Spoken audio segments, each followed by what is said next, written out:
Magandang hapon po sa lahat, Luzon, Visayas, Mindanao, kung saan kayong panig ng mundo po. Nagbabalik tayo rito sa aking munting channel po sa Mel Soriano TV 29 po para mag-discuss naman ng another coins. Ayan po. Andyan po ang ating coins. Magandang hapon po sa lahat ng kolektor, lalo-lalo na ang aking mga subscriber po. Thank you so much po sa lahat. Ayan, yung mga hindi pa po nakapag-subscribe at nanonood naman ng aking video at gusto nyo po ang ganitong mga topic po, pakisuyo na lang po, pwede pakipindot ang ating notification bell para ma-update po kayo sa mga latest kong gagawin mga video po. Ang pag-uusapan para natin dito parati ay about coins, yung kanyang mga selling price, yung mga presyo nila, kung magkano na talaga ang kanyang price. Ayan po.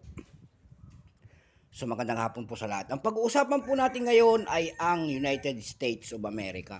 Ayan. Ayan po ang kintab. United States of America. Ayan.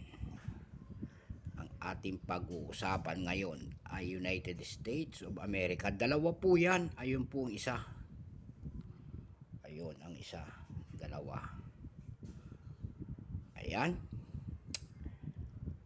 Bago tayo magsimula, kilalanin muna natin siya. Siyempre, ayan po. Issue po, United States of America. Ayan po, period, Federal Republic, 1776 up to date po. Type, non-circulating coins, years 1986 hanggang 2021. Value, $1. Currency, dollar, 1785 up to date po. Composition po nito ay silver. May bigat po itong 31.103 grams. May haba pong 40.6 mm. May kapal po itong 2.28 mm. Shape, syempre round. Ayan.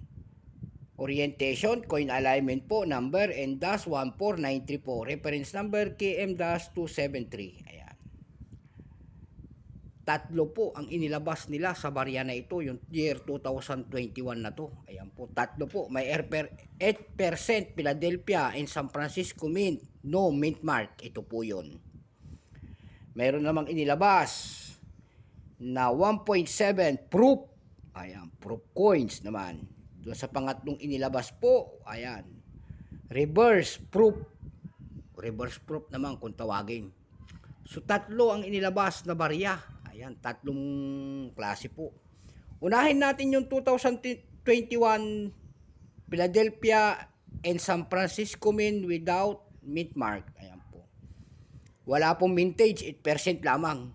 Wala pa pong mga ano to, kung ilang piraso ang ginawa ng United States. Pero mayroon na siyang presyo doon sa ating numista.com. Ayan po. Yung almost uncirculated po nito ay 2,100 pesos. Yung uncirculated naman, ganun din, 2,100 pesos. Ayan. Dako naman tayo doon sa 2021, 1.7% proof. Ayan po.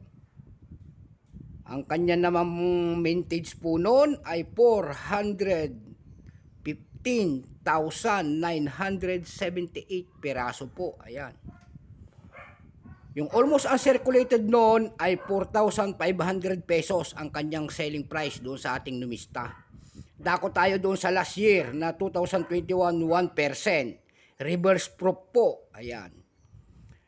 Ilang piraso naman ginawa sa barya na yon ay 124,822 piraso. Ayan. May selling price na rin po doon sa ating numista. Nilagyan nila yung almost uncirculated po noon ay 4,700 pesos. Ganyan siya katitindi. Kaya dako tayo doon sa ating numista.com po. Ayan, nagtingin-tingin tayo ng presyo doon kung magkano na. Doon sa numista nito may nagbebenta na po ng $109.99. Mayroon din $115.99. Mayroong $83. Ayan po.